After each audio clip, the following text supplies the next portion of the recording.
Bonjour, dans cette nouvelle vidéo, je vais tordre le cou à l'histoire des 50% sur la location meublée professionnelle.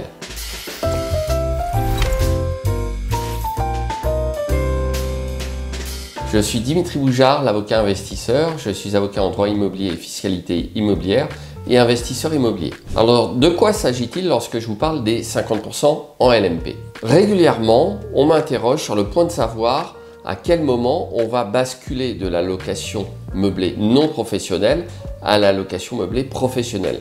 Je devrais même dire du statut de loueur meublé non professionnel au statut de loueur meublé professionnel. Et très souvent également, même le plus souvent, je lis sur internet que l'on reste en loueur meublé non professionnel si les revenus meublés ne dépassent pas 50% des autres revenus. Et en réalité, ces 50% n'existent nulle part. C'est une sorte de légende internet, comme j'en parle régulièrement. Et il faut oublier ces 50%. Donc l'histoire des 50% du passage en LMP, vous les prenez, hop, poubelle, tout simplement. Que disent les textes fiscaux? En réalité, on passe d'un statut de loueur meublé non professionnel à un statut de loueur meublé professionnel si vous réunissez les deux conditions suivantes.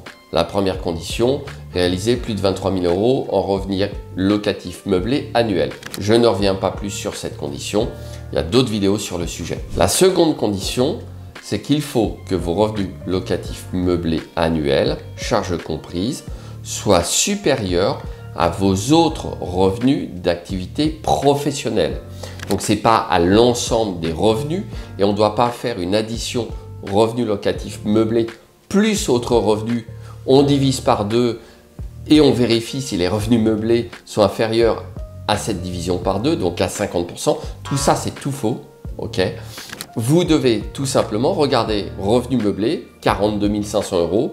Quels sont mes revenus d'activité professionnelle, salaire, travailleurs non salariés, donc revenus de travailleurs non salariés, rémunération de dirigeants d'entreprise, rémunération d'agriculteurs, etc., etc. Et tout en haut de votre avis d'imposition en page 2, vous avez les colonnes de gauche avec déclarant 1, déclarant 2. Donc par exemple si vous êtes marié. Et sur la colonne de droite, vous avez le revenu imposable après les abattements. Par exemple pour un salarié, on a couramment un abattement de 10%.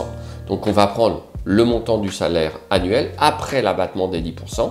On va additionner les revenus du déclarant 2 et là on va se reporter à la colonne de droite pour vérifier quel est le montant des revenus professionnels et on va vérifier sur ces revenus professionnels après les abattements si le montant des revenus meublés est inférieur ou supérieur à ces revenus professionnels de la colonne de droite de votre avis d'imposition. Et voilà le deuxième critère. Donc dans mon exemple, si vous touchez, je ne sais plus, 42 500 € ou 40 000 € de revenus locatifs meublés, mais que vous avez dans le foyer fiscal 80 000 € de revenus, par exemple déclarant 1 salarié plus déclarant 2 travailleurs non salariés, vous avez un total de revenus de 80 000 €, vous êtes loueur meublé non professionnel. Vous le voyez, il faut arrêter avec cette histoire de 50%. Ça sert simplement à embrouiller les choses. Et les textes fiscaux ne parlent pas, où que ce soit, de 50%. Donc c'est pareil, on a beau essayer parfois de se contorsionner pour justifier l'utilisation des 50%. Non, ça ne fonctionne pas. Parce que quand on dit c'est la moitié des revenus du foyer fiscal, on va peut-être inclure dans ces revenus, par erreur, des revenus de dividendes, c'est des revenus du capital. Donc ce ne sont pas des revenus professionnels.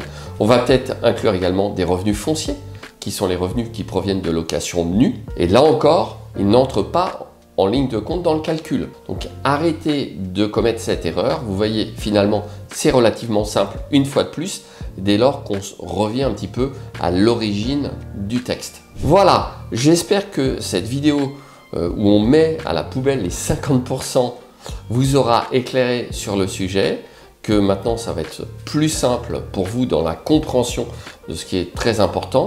J'attire votre attention sur le fait que les textes fiscaux évoluent et que à la date à laquelle vous allez voir cette vidéo, il sera peut-être utile d'aller vérifier si les deux critères sont toujours bien d'actualité et si on n'a pas modifié par exemple les seuils, comme le fameux premier seuil des 23 000 euros.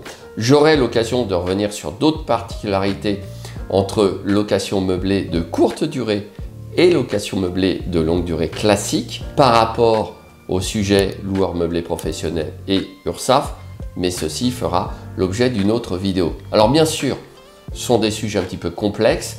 Si vous avez besoin d'avoir en plus les références aux textes juridiques, si vous voulez que je revienne plus en détail sur ces sujets, je vous invite à rejoindre le droit d'investir dont le lien est dans la description sous la vidéo.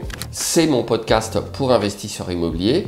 Une fois par semaine, un fichier audio qui vous permet de rester au courant de l'actualité juridique et fiscale immobilière avec parfois une interview, parfois un focus sur un sujet, couplé à la plateforme de contenu additionnel, des vidéos, des modèles de documents, les anciens épisodes du podcast, le coaching commun de 2 heures par mois en Zoom, en live avec moi pour les abonnés. Bref, un contenu qui est absolument énorme et je vous invite bien évidemment à aller voir la page qui s'y rapporte.